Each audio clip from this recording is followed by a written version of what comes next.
आज आप सभी के लिए एक ऐसा इम्पोर्टेंट टॉपिक लेकर के आई हूँ जिसके बारे में आप सभी को पता होना आवश्यक है। ये एक ऐसा जेनरिक टॉपिक है जो हर एक बच्चे को पता होना आवश्यक है। ये जल में घुल के शरीर से बाहर निकल सकते हैं, है ना, या हम इसे क्या कहेंगे, ज़ेरोफेंथैलेमिया कहते हैं। ये रोग की कमी हो जाती है। हेलो प्यारे बच्चों, स्वागत है आप सभी का आपके प्यारे से परिवार बिहार टॉपर्स विद्याकुल में। मैं शालिनी, आपकी बायोलॉजी एजुकेटर, आज आप सभी के लिए एक ऐसा इम्पोर्टेंट टॉपिक लेकर के आई हूँ जिसके बारे में आप सभी को पता होना आवश्यक है। आज का जो मेरा टॉपिक है वो है विटामिन्स का। आज हम जानेंगे कि आपके विटामिन्स क्या होते हैं, इनके कितने प्रकार होते हैं, कौन कौन से आपके विटामिन्स होते हैं और इनकी कमी से और इनकी प्राप्ति के स्रोत क्या है। तो ये एक ऐसा टॉपिक है जो कि हर एक बच्चे के लिए इम्पॉर्टेंट है और कहीं ना कहीं आप देखोगे जब भी अपने कॉम्पिटिटिव एग्जाम में, तो कहीं ना कहीं आपके विटामिन्स में से कहीं ना कहीं आपके कोई ना कोई क्वेश्चंस आपको देखने के लिए ही मिलेंगे। तो इसलिए ये एक ऐसा जेनरिक टॉपिक है जो हर एक बच्चे को पता होना आवश्यक है, क्योंकि आप लोग इसमें अपनी बॉडी के बारे में जान रहे हो। तो अपनी बॉडी में आपके कैसे विटामिन्स होते हैं, किस प्रकार के होते हैं, उनकी कमी से कौन सा रोग हो जाता है, ताकि आप दूसरों को भी जागरूक कर सके। इस तरीके के टॉपिक्स आपके नॉलेज पे कई तरीके से वृद्धि कर सकते हैं। तो ये जो टॉपिक है ये स्पेशल आपके लिए लाई जा रहे हैं, ताकि कहीं ना कहीं आप जो क्लासेस में पढ़ रहे हैं वो तो आपके काम आएगा, लेकिन साइड में आपको पास जो हम हर टीचर्स आपके हर सब्जेक्ट में अलग अलग ये टॉपिक्स लेकर आ रहे हैं, इससे आपके नॉलेज में भी धीरे धीरे वृद्धि हो सके। तो चलिए बिना देरी के साथ स्टार्ट करते हैं आपके टॉपिक को, विटामिन्स क्या होते हैं और इसके क्या प्रकार होते हैं। तो सबसे पहले आप सभी ने विटामिन्स के बारे में बहुत बार सुना होगा। आप सभी को पता है जो विटामिन्स होते हैं वो आपके कार्बनिक यौगिक होते हैं। ये शरीर में उपस्थित ऐसे कार्बनिक यौगिक होंगे जो आपके शरीर में वृद्धि विकास के लिए और आवश्यक होते हैं। यानी कि अगर आपकी बॉडी में उपस्थित है तो ये आपके शरीर में वृद्धि विकास और बहुत सारी क्रियाविधि करते हैं। लेकिन अगर इनकी कमी हो जाती है शरीर में तो आप देखोगे कई सारे रोगों का आपको सामना करना पड़ता है। तो आपको इन विटामिन्स के बारे में जानकारी होना आवश्यक है। कई बार आप हॉस्पिटल जाते हो और कहीं ना कहीं टेस्ट करवाते हो और आपकी रिपोर्ट्स में या आपके किसी परिवार के सदस्य की रिपोर्ट में आ जाता है कि इसमें विटामिन डी की कमी है। तो अगर विटामिन डी की कमी है तो आखिर उस व्यक्ति को कौन सा रोग होने की संभावना है, और अगर विटामिन डी की कमी है तो इसके लिए उसे क्या खाना चाहिए, इसकी प्राप्ति का क्या स्रोत है कि उसकी बॉडी में विटामिन डी की मात्रा बढ़ जाए, वो आज आप इस क्लास में पढ़ोगे। विटामिन ए की अगर बॉडी में कमी हो जाए, बी की कमी हो जाए, सी की कमी हो जाए, इनसे कौन कौन से रोग हो सकते हैं और हम किस तरीके से इन रोगों को होने से बचा सकते हैं अपनी बॉडी में इन विटामिन की मात्रा को संतुलित करके, ये हम आज की क्लास में पढ़ेंगे। तो सबसे पहले इस वीडियो के लिंक को अपने सभी दोस्तों के साथ शेयर कर लीजिए, अपने परिवार के सदस्य के साथ भी शेयर कर लीजिए, क्योंकि उनके लिए भी ये टॉपिक बहुत ज्यादा आवश्यक है। मैंने जैसा कि कहा कि विटामिन्स आपके होते हैं कार्बनिक यौगिक। ये क्या है, आपकी बॉडी में उपस्थित कार्बनिक यौगिक होते हैं, या हम कह रहे हैं कि ये एक तरीके के सूक्ष्म पोषक तत्व होते हैं। ठीक है, सूक्ष्म पोषक आवश्यक तत्व होंगे, जिसमें क्या होगा, ये जो कार्बनिक यौगिक होते हैं ये शरीर की वृद्धि विकास में आवश्यक होते हैं। शरीर की वृद्धि विकास और कार्य प्रणाली में ये क्या करेंगे, शरीर में वृद्धि करते हैं, विकास करते हैं शरीर का, और साथ ही साथ शरीर की जो बहुत सारी क्रियाविधि या कार्य प्रणाली होते हैं उनमें ये क्या करेंगे, भाग लेते हैं। अगर जब तक शरीर में इन विटामिन्स की मात्रा संतुलित रूप में है तो शरीर में वृद्धि विकास और कार्य प्रणाली सुचारू रूप से चलती रहेगी। लेकिन अगर इन विटामिन्स की कमी हो जाए, बॉडी में अगर इनकी कमी हो जाए, तो अगर जिस भी विटामिन की जब जो कमी होगी तो उसके उपरांत आपको वो रोग देखने के लिए मिलता है। तो आप सभी को ये बारे में जानकारी होना आवश्यक है। अब बात करते हैं कि विटामिन्स कितने प्रकार के होते हैं। तो मुख्य रूप से जब हम विटामिन्स की बात करते हैं वो दो प्रकार के होते हैं। एक होते हैं आपके वसा में घुलनशील विटामिन और दूसरे ऐसे विटामिन होते हैं जो जल में घुलनशील होते हैं। तो दो प्रकार के विटामिन आपने पढ़ने होते हैं। एक होंगे आपके वसा में घुलनशील विटामिन वसा में घुलनशील विटामिन, घुलनशील ये क्या है आपके विटामिन होंगे, क्लियर, ठीक। उसके बाद दूसरी अगर हम बात करते हैं तो ये जो दूसरे प्रकार के विटामिन होंगे ये जल में घुलनशील होते हैं, जल में घुलनशील विटामिन होते हैं, घुलनशील विटामिन होंगे।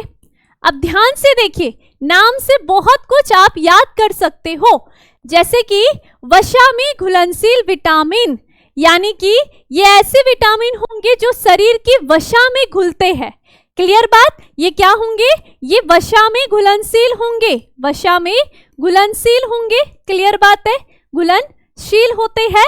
और इसके अलावा जब हम बात करते हैं तो ये जो विटामिन होते हैं ये आपके जो वश्य ऊतक होते हैं या यकृत होगा इनमें संग्रहित रहते हैं, क्लियर। तो यहाँ पर बॉडी के अंदर ये जो विटामिन होंगे ये संग्रहित रहते हैं, कहाँ रहते हैं, वसा ऊतक की बात करते हैं या किसमें, यकृत की हम बात करेंगे तो इन दोनों में ये क्या होंगे, संग्रहित होते हैं, संग्रहित होते हैं, क्लियर बात, क्लियर। अब इनमें आपके 4 विटामिन आते हैं, ये आपको पता होना चाहिए कि वसा में घुलनशील कौन कौन से विटामिन होते हैं, कॉम्पिटिटिव एग्जाम में ये क्वेश्चन आपका बनता है, क्लियर। तो यहाँ पर आपके जो वसा में घुलनशील विटामिन होंगे इनके एग्जाम्पल में आपके आ जाते हैं विटामिन आपका ए, ठीक है, vitamin A, vitamin D, vitamin E और विटामिन के। तो ये चारों के चारों विटामिन के एग्जाम्पल आपके वसा में घुलनशील विटामिन के हैं जो कि वश्य ऊतक या फिर लीवर में संग्रहित होते हैं। दूसरे प्रकार के जो विटामिन होंगे उन्हें हम कहते हैं जल में घुलनशील विटामिन, अर्थात ये ऐसे विटामिन होंगे जो जल में घुलनशील होते हैं, क्लियर। तो यहाँ पर हम देख रहे हैं ये ऐसे विटामिन है जल में घुलनशील विटामिन को क्या कहेंगे हम, यहाँ पर ये कैसे विटामिन है, जल में घुलनशील, क्लियर बात है। अगर ये जल में घुलनशील है तो इसका मतलब ये जल में घुल के शरीर से बाहर निकल सकते हैं, है ना, यानी कि ये बॉडी में संग्रहित नहीं रहते हैं। तो इसलिए आपको इसकी कमी को पूरा करने के लिए बार बार ऐसे पोषक तत्वों को खाना पड़ेगा जिसमें आपको ये विटामिन मिल सके। तो यहाँ पर ध्यान रखना है कि ये क्या नहीं होते हैं, ये क्या नहीं होंगे, शरीर में संग्रहित नहीं होते हैं, शरीर में संग्रहित की बात करें, संग्रहित नहीं होते हैं, ठीक है, नहीं होते हैं, क्लियर बात है। अब इसके एग्जाम्पल में जब आपसे जल में घुलनशील विटामिन के बारे में पूछे तो हमेशा याद रखना आपके केवल 2 प्रकार के ही विटामिन होते हैं जो जल में घुलनशील होंगे, बी और सी, विटामिन बी और सी आपके जल में घुलनशील विटामिन होते हैं। तो अक्सर आप देखोगे व्यक्तियों में विटामिन बी की कमी आपको देखने के लिए मिलती है या B12 की कमी, B2, B1 इन सब की कमी देखने के लिए मिलती है क्योंकि ये जल में संग्रहित नहीं होते हैं। उम्मीद है कि आपको ये दोनों के दोनों विटामिन समझ में आ गए होंगे। वसा में घुलनशील विटामिन आपका ए, डी, ई, के और जल में घुलनशील विटामिन आपका बी और सी। अब हम यहाँ पर पढ़ते हैं कि ये जो विटामिन है अगर शरीर में इनकी कमी हो जाती है तो कौन सा रोग हो जाएगा और क्या उस रोग के लक्षण होंगे, और अगर इस विटामिन के शरीर में कमी को दूर करना है तो हमें ऐसे क्या स्रोत को ग्रहण करना है जिसके कारण हम इन विटामिन की पूर्ति कर सके। तो चलिए बात करते हैं सबसे पहले विटामिन ए के बारे में। कई बार क्वेश्चन आते हैं कि विटामिन ए का वैज्ञानिक नाम क्या है, तो हमेशा ध्यान रखना विटामिन ए का जो वैज्ञानिक नाम है वो क्या है, रेटिनॉल। तो रेटिनॉल को विटामिन ए हम कहते हैं। जब हम बात करेंगे अगर किसी व्यक्ति को विटामिन ए की कमी हो जाती है तो उस व्यक्ति को रतौंधी नामक रोग हो जाता है या हम इसे क्या कहेंगे, ज़ेरोफेंथैलेमिया कहते हैं। ये रोग की कमी हो जाती है, रतौंधी या ज़ेरोफेल्मिया जो रोग है ये रोग हो जाएगा। तो ये आपको ध्यान रखना, इसकी कमी से ये रोग होता है। अब अगर यहाँ पर किसी व्यक्ति को रतौंधी हो गया है या ज़ेरोफेंथैलेमिया हो गया है तो इससे क्या होगा, रात में देखने में क्या होगी, परेशानी। तो रतौंधिया में आप देखोगे, रतौंधी में इसमें व्यक्ति को रात में देखने में यहाँ पर क्या होगी, परेशानी होगी, रात में व्यक्ति देख नहीं पाता है। इसके अलावा अगर हम फ्लैथीमिया की बात करेंगे तो इसमें व्यक्ति की आंखों में सूखापन हो जाता है। क्या हो जाएगा? सूखापन होगा। क्लियर? अब अगर व्यक्ति को विटामिन ए की कमी अगर उसकी शरीर पर आ जाती है तो हम क्या कहेंगे? हम उस व्यक्ति को कहेंगे कि आप क्या खाओ, उसका प्राप्ति का जो स्रोत है विटामिन ए सबसे ज्यादा आपके गाजर में पाया जाएगा, पालक, आम, मक्खन, मछली का तेल, तो ये जो आपके होंगे ये आपकी विटामिन ए की प्राप्ति के स्रोत है। तो अगर घर में किसी भी या रिश्तेदार में किसी को भी विटामिन ए की कमी है, आप उसको सजेस्ट करो कि गाजर, पालक, आम, मक्खन, मछली का तेल, आप ये इसके प्राप्ति के स्रोत को ग्रहण कर सकते हो। क्लियर बात हो गई है? अब दूसरा जो विटामिन होता है जिसे हम विटामिन बी, और विटामिन ई में भी आपके अलग अलग प्रकार होते हैं, तो सबसे पहले विटामिन B1 की बात करेंगे, या विटामिन बी हम इसको कहते हैं, जिसे हम वैज्ञानिक नाम इसको हम थायमीन कहते हैं। रेटिनॉल हम विटामिन ए को कहेंगे, थायमीन हम विटामिन बी को कहते हैं, और विटामिन बी की कमी से, B1 या बी की कमी से व्यक्ति को बेरी-बेरी रोग हो जाता है। आखिर ये बेरी-बेरी रोग क्या है? अगर किसी व्यक्ति को विटामिन बी की कमी होगी तो उसे बेरी-बेरी रोग होगा। तो बेरी-बेरी रोग के क्या लक्षण होंगे? मांसपेशियों में कमजोरी आ जाएगी, उसकी याददाश्त की समस्या हो जाएगी, या व्यक्ति को हृदय रोग हो जाता है विटामिन बी की कमी के कारण। तो अगर किसी व्यक्ति में विटामिन बी की कमी है, हम उस व्यक्ति को क्या कहेंगे कि आप अनाज लीजिए, दालें खाइए, सोयाबीन, दूध, ये सब इसकी विटामिन बी के प्राप्ति के स्रोत होते हैं। क्लियर? अब आ जाते तीसरा विटामिन। तीसरा विटामिन है आपका विटामिन B2। B2 को हम राइबोफ्लेविन कहते हैं। विटामिन B2 को राइबोफ्लेविन कहते हैं, और अगर किसी व्यक्ति में विटामिन B2 की कमी हो जाती है तो उसमें एरिबोफ्लेविनोसिस जो रोग होगा ये हो जाता है। अब ये जो आपका एरिबोफ्लेविनोसिस रोग है, आखिर इसमें क्या लक्षण दिखाई देंगे?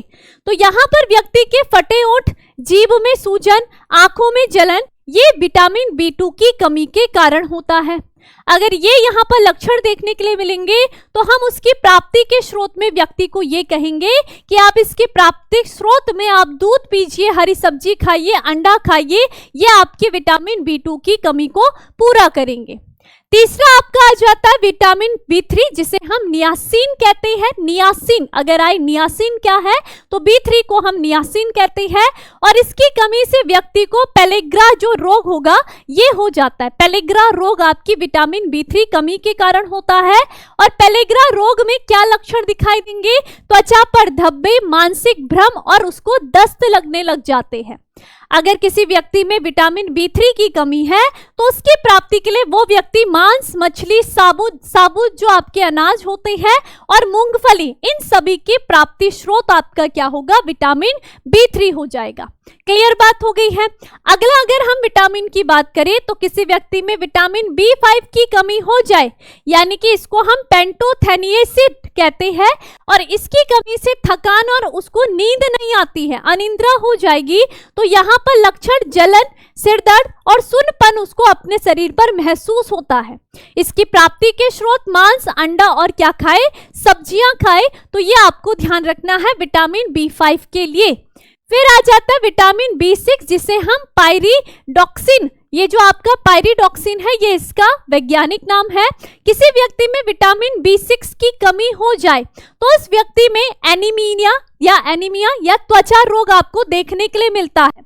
अब एनीमिया में आपको पता है कि खून की कमी हो जाएगी। त्वचा रोग में क्या हो सकता है? त्वचा में जलन होगी, चिड़चिड़ापन हो रहा है, ठीक है, एनीमिया के कारण, और क्या होगा? शरीर में खून की कमी से उसे कमजोरी आने लग जाती है। तो अगर किसी व्यक्ति की रिपोर्ट में आपका B6 की कमी आए तो आप उसको प्राप्ति स्रोत क्या बता सकते हैं कि आप क्या खाए? केला खाए, चिकन खाए, सोयाबीन, आलू, ये सब क्या है? इसकी प्राप्ति के स्रोत है, जो कि आपका विटामिन B6 में है। इसके बाद बात करते हैं हम कि जो आपका विटामिन B7 है, तो B के कई सारे रूप हमने प्रकार के बारे में बताया। B7 की बात करें तो इसको बायोटीन कहते हैं। B7 बायोटीन इसका वैज्ञानिक नाम है, और इसकी कमी से जो रोग होता है, विटामिन B7 की कमी से ही आपके बाल झड़ रहे हैं या किसी भी प्रकार का त्वचा रोग हो रहा है, और अगर लक्षणों की बात करें, बालों का झड़ना, नाखून का कमजोर होना, यह आपके B7 की कमी के कारण हो रहा है। तो अगर किसी में B7 विटामिन B7 की कमी आती है तो उसकी प्राप्ति के लिए अंडा, सोयाबीन, मूंगफली उसके लिए बहुत अच्छे इसके स्रोत होते हैं।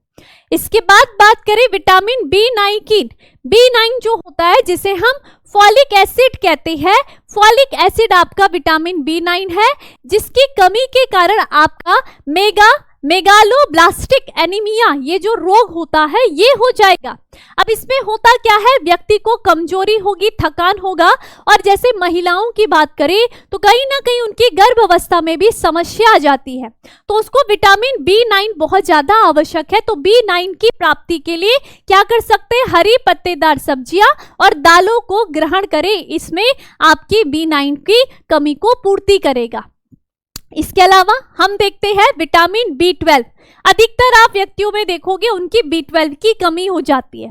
तो B12 का जो आपका वैज्ञानिक नाम है, इसका आपका कोबलामिन, जो आपका कोबलामिन है ये इसका वैज्ञानिक नाम है, और इसकी कमी से जो रोग होता है पर वो क्या है, आपका पर्नीशियस एनीमिया होता है। पर्नीशियस एनीमिया विटामिन B12 की कमी के कारण होता है। और इसमें आपको क्या लक्षण दिखाई देंगे, अगर व्यक्ति को विटामिन B12 की कमी है तो इसमें आप देखोगे व्यक्ति को कमजोरी, याददाश्त की समस्या या फिर नसों की कमजोरी हो जाती है ना, नसों की कमजोरी। कई सारे व्यक्तियों को अगर आप देखोगे तो रात में पैर की नसें अचानक से मुड़ जाना, है ना, कई बार आपकी पैरों की नसें मुड़ जाती है, तो ये क्या होता है, ये आपको इंडिकेट करता है आपके पैरों में क्रैम्प्स पड़ते हैं, नसों में क्रैम्प्स पड़ रहे हैं।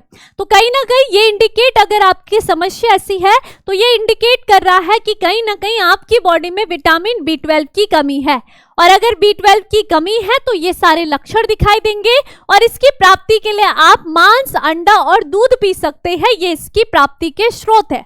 तो अब अगर देखो, अगर आपको पता चल रहा है कि आप विटामिन के बारे में पढ़ रहे हो, अगर किसी व्यक्ति में ये कमी है तो आप क्या कर सकते हो, यहाँ पर इसकी प्राप्ति के स्रोत लेकर के इन कमियों को दूर कर सकते हो। या आपकी रिपोर्ट में अगर किसी चीज की कमी आ रही है विटामिन की, आप उनकी प्राप्ति के स्रोत लेना शुरू कर लीजिए। उसके अलावा अगर विटामिन C, अब आ जाते हैं विटामिन C का बारी आती है, तो विटामिन C को हम, इसका जो वैज्ञानिक नाम है वो एस्कॉर्बिक है, ठीक है, एस्कॉर्बिक एसिड भी हम इसे कहते हैं, एस्कॉर्बिक एसिड है, ठीक है, एस्कॉर्बिक एसिड विटामिन C हम इसे कहते हैं। और इसकी कमी से आपका स्कर्वी रोग होता है। अब स्कर्वी रोग में क्या होगा, मसूड़ों से खून आना, है ना, कई बार आपने देखा होगा किसी व्यक्ति के मसूड़ों से खून आता है, ठीक है, या उसको थकान, घाव में देर से भरना। तो विटामिन C में आप ज्यादातर उसके मसूड़ों में खून देखोगे, उनके घाव जो होंगे वो आसानी से नहीं भर पाते, बहुत टाइम लगाते हैं। विटामिन C की कमी के लिए आपके खट्टे फलों का, है ना, खट्टे जो आपके फल फ्रूट्स होते हैं, फल सब्जियां होंगी, उनका आपको सेवन करना चाहिए, जैसे कि आंवला, नींबू, संतरा और टमाटर, है ना, विटामिन C की कमी को दूर करने के लिए। क्लियर।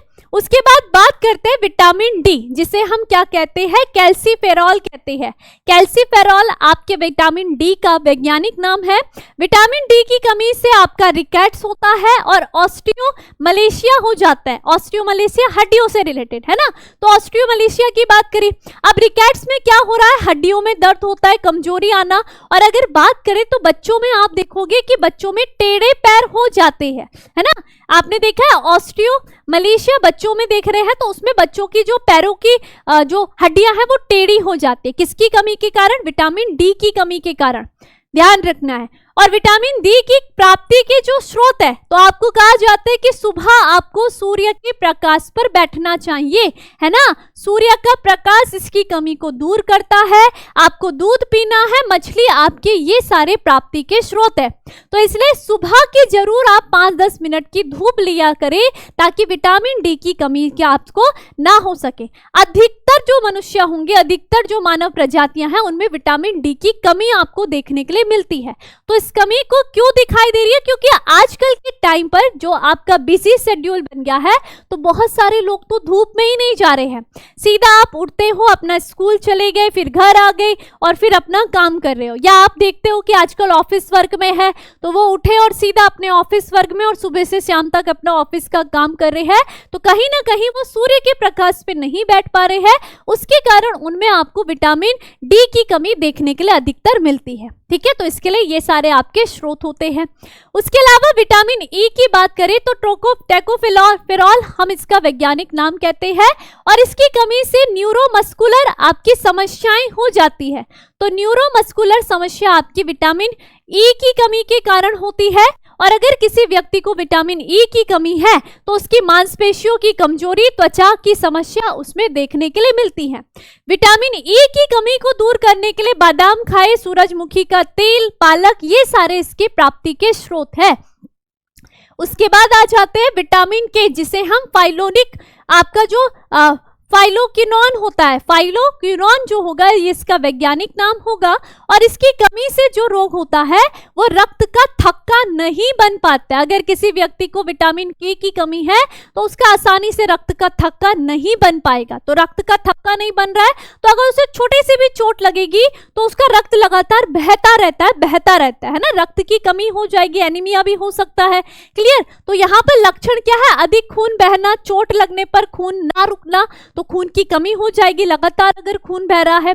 तो विटामिन के की कमी को दूर करने के लिए आप हरी पत्तेदार सब्जियां, ठीक है, सोयाबीन, आपकी जो ब्रोकली होती है ना, ब्रोकली ये आपको दिखाई दे रही है, आप इसका सेवन कीजिए तो विटामिन के की कमी आपसे दूर हो जाएगी। तो इस तरीके से हमने विभिन्न प्रकार के यहाँ पर विटामिन के बारे में पढ़ा। विटामिन 2 प्रकार के, वसा में घुलनशील विटामिन, आपका जो आपके वसीय ऊतक और आपके यकृत में संग्रहित होते हैं, ए, डी, ई, के, चारों विटामिन को याद कर लीजिए। दूसरा, जल में आपके केवल 2 ही विटामिन घुलनशील होते हैं और ये बॉडी में संग्रहित नहीं होते हैं, जो कि आपका विटामिन बी और विटामिन सी है। उम्मीद है कि आपको ये जो विटामिन का टॉपिक है बहुत अच्छे से समझ में आ गया होगा।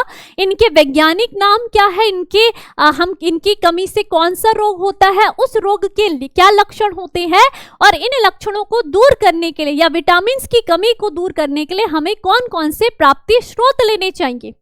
तो देखिए, यहाँ पर जो भी विटामिन की कमी अगर आपकी रिपोर्ट में आ जाती है तो आपको डॉक्टर सजेस्ट करते हैं। इसके अलावा आपको कुछ अगर ज्यादा ही कमी होती है तो कुछ सप्लीमेंट भी आपको बताए जाते हैं, ठीक है। लेकिन आप अपनी तरीके से इन प्राप्ति स्रोत को, यानी कि आप जो जिन सब्जियों को नहीं खा रहे उनको अपनी डाइट में शामिल करिए, ताकि आपकी बॉडी में किसी प्रकार की विटामिन की कमी ना रहे और आप खुद तो स्वस्थ रहे, लेकिन साथ साथ अपने परिवार को भी इस ज्ञान को बांटते हुए उनको भी स्वस्थ रखें। इसी तरीके से ये आपके विटामिन की इंटरेस्टिंग क्लास थी, इंटरेस्टिंग वीडियो थी, जो कि आपके लिए और आपके पूरे परिवार के लिए बहुत ही महत्वपूर्ण है। इसी के साथ आप लोग कमेंट में जरूर बताइए कि आपको ये जो विटामिन की वीडियो है ये कैसी लगी। अच्छी लगी तो लाइक जरूर कीजिए और कमेंट में जरूर बताइए, और साथ ही साथ आप कमेंट पे ये भी बता सकते हो कि अगला जो आपका इंटरेस्टिंग टॉपिक है वो कौन सा है, और अगली जो वीडियो आए वो आपकी कौन से इंटरेस्टिंग और इंपॉर्टेंट टॉपिक में वीडियो आए। तो कमेंट जरूर कीजिए, लाइक जरूर कीजिए और अपने सभी दोस्तों के साथ शेयर जरूर कीजिए, ताकि सभी बच्चों को पता चल जाए विटामिन और इन विटामिन का हमारे शरीर पर क्या क्या महत्व है। तो मिलते हैं आप सभी को अब अगली वीडियो के साथ, अगली क्लास के साथ। तब तक आप सभी के सभी चैनल को सब्सक्राइब कर लीजिए, और तब तक के लिए आप सभी को बाय बाय।